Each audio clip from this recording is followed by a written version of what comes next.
Ahmedabad આરટીઓનું server ઠપ થતા અરજદારો પરેશાન થયા છે। સુભાષ બ્રિજ આરટીઓની સિસ્ટમ ખોરવાતા કામગીરી ધીમી પડી। 20 મિનિટનું કામ પૂરું થતા 2 કલાક લાગતા હાલાકી। સર્વર ડાઉન રહેતા ઓટીપી ન આવવાની મોટી સમસ્યા સર્જાઈ છે। એપોઇન્ટમેન્ટ લેવામાં પણ લોકોને મુશ્કેલી પડી રહી છે। સર્વરની ખામીની ગાંધીનગર મુખ્ય કચેરીએ રજૂઆત કરવામાં આવી છે।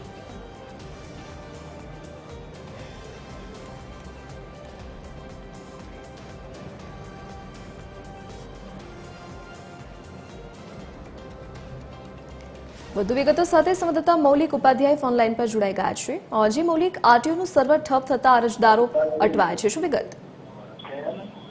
બિલકુલ ધરતી લર્નિંગ લાયસન્સ માટે અરજદારોએ પરીક્ષા આપવા માટે પરિવહન પોર્ટલ પર અરજી કરી હતી, પરંતુ કોમ્પ્યુટરની પરીક્ષા આપેલ અરજદારો છે તેમને મુશ્કેલી છે તે પડી રહી છે। ખાસ સુભાષ બ્રિજ આરટીઓ છે તેનું સર્વરમાં ખામી હોવાના કારણે 20 મિનિટનું કામ છે તે પૂરું થવામાં 2 કલાકથી વધુ સમય છે તે લાગે છે અને રોજ 350 થી વધુ લોકો લર્નિંગ લાયસન્સ છે તેની અરજી છે તે કરે છે। ત્યારે સર્વરમાં ખામી હોવાના કારણે લર્નિંગ લાયસન્સ માટે આવતા લોકો છે, અરજદારો છે તેમને તકલીફ છે તે પડી રહી છે।